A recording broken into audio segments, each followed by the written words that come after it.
BJP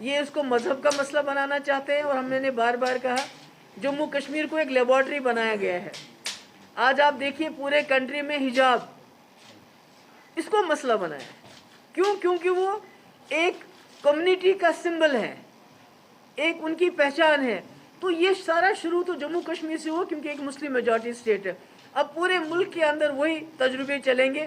ابھی دیکھیے delimitation یہاں کی ہے انہوں نے، کسی کا علاقہ کسی کے ساتھ ملایا، کوئی نمبرز نہیں ہے۔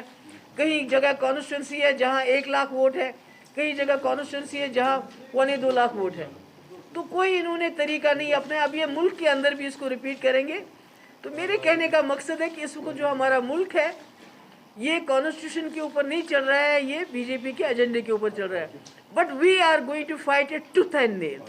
میں دوبارہ بتانا چاہتی ہوں کہ ہماری جماعت یہ جو کر رہے ہیں، یہ جو جموں کشمیر میں یہ تباہی کا انہوں نے سلسلہ شروع کیا ہے، ہم اس کو ریزسٹ کریں گے، ہم اس کی مزاحمت کریں گے۔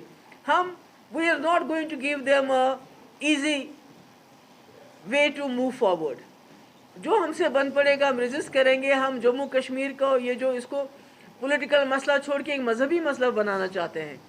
آپ جہاں دیکھیے کہ پورے ملک کے اندر جموں کشمیر کی بات ہوتی ہے۔ ہمارا ماننا ہے کہ جب تک آپ جو ابھی آپ دیکھیے پورا ملک آئسولیٹ ہو گیا ہے، پورے دنیا میں آئسولیٹ ہو گیا ہے۔ سارے جو جیو پالیٹکس چینج ہو رہی ہے اس وقت پورے ملک، پورے ریجن کی، پورے ملک، پورے دنیا کی۔ تو اگر ہمارے ملک ہندوستان کو ترقی کرنی ہے، اور جو یہ نیچرل ایک ہیڈ تھا ساکھ کا، نیچرل لیڈر تھا ساکھ کا، مگر بدقسمتی سے انہوں نے ہندوستان اور پاکستان کے جھگڑے نے اس کو بھی ہاسٹیج بنا دیا۔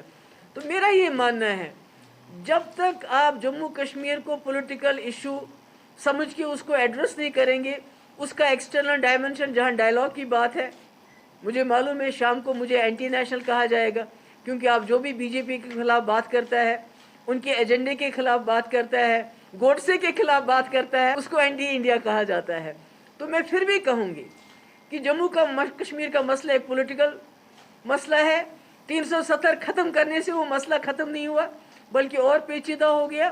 اور گورنمنٹ آف انڈیا کو آج کل پرسوں جو ہے اپنے ہمسایہ پاکستان کے ساتھ بات کرنا پڑے گی جموں کشمیر کے مسئلے کو حل کرنے کے لیے، یہاں کے خون خرابے کو بند کرنے کے لیے۔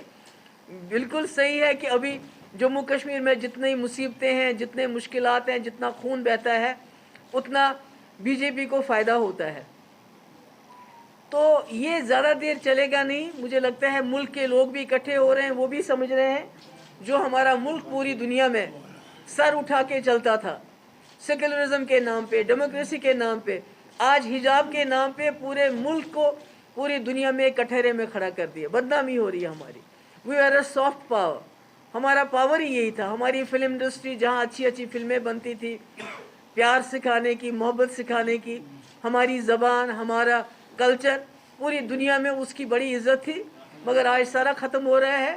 اور میں نے پہلے بھی کہا کہ ہماری جو جماعت ہے ابھی بھی ریزسٹ کرتی ہے، آگے بھی ریزسٹ کرے گی، اور ہم کنڈیم کرتے ہیں جو ہمارے جو میڈیا کے جرنلسٹ کے ساتھ ہو رہا ہے، جس طرح سچ کا گلا گھونٹا جا رہا ہے، جس طرح سچی بات کو دبایا جا رہا ہے، ہم اس کو کنڈیم کرتے ہیں۔ یہ کسی بھی ملک میں ایسا نہیں ہوتا ہے۔ آپ کوئی بات سچی کہہ دو، ابھی تو ہمارے پاس اب کوئی انفارمیشن ہی نہیں آتی ہے۔ جب سے کشمیر والا کا پہلے ایک لڑکا اریسٹ، دوسرا، کیونکہ وہی ہمارے پاس یہ کچھ کچھ لڑکے ہیں ہمارے جو میڈیا کے ہیں جو سچی بات کہتے ہیں، ہمارے تک پہنچاتے ہیں، تبھی ہم بات کرتے تھے۔ ہمارے تک جب آپ لوگوں کو ہی بند کریں گے تو ہم کیا بولیں گے؟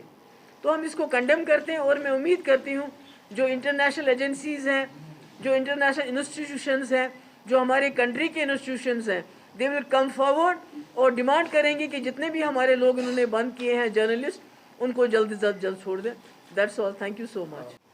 دیکھیے جس جگہ کے لوگ قیدی بنے ہو ان کو ہر طرف سے فورسز، پولیس کے گھیراؤ میں، جن کی even the thoughts are being monitored, اس جگہ میں آپ باہر کیا، آپ جنت سے بھی لوگوں کو لے کے آئیں گے؟ اس جگہ کی ترقی کیسے ہو سکتی ہے when you are not free to express yourself? جب آپ اپنی دل کی بات نہیں کہہ سکتے، آپ کے اوپر مشکل آ رہی ہے اس کی بات نہیں کر سکتے، آپ کے یہاں انکاؤنٹر ہو رہا ہے، جس میں کبھی ہائیبریڈ ملیٹنٹ کے نام پہ مارا جاتا ہے, کبھی وائٹ کالرڈ ملیٹنٹ کے نام پہ مارا جاتا ہے. یہ ہمیں پتہ نہیں یہ کون سا ملیٹنٹ نیا پیدا ہو گیا ہے. تو جب تک اس قسم کا خون خرابہ چلتا رہا, جب تک اس قسم کا لوگوں کو سفوکیٹ کیا جائے گا, آپ کہاں سے بھی انویسٹرز کو لائیں گے تو یہاں کے لوگوں کے حالات تو ایسے نہیں بدلیں گے.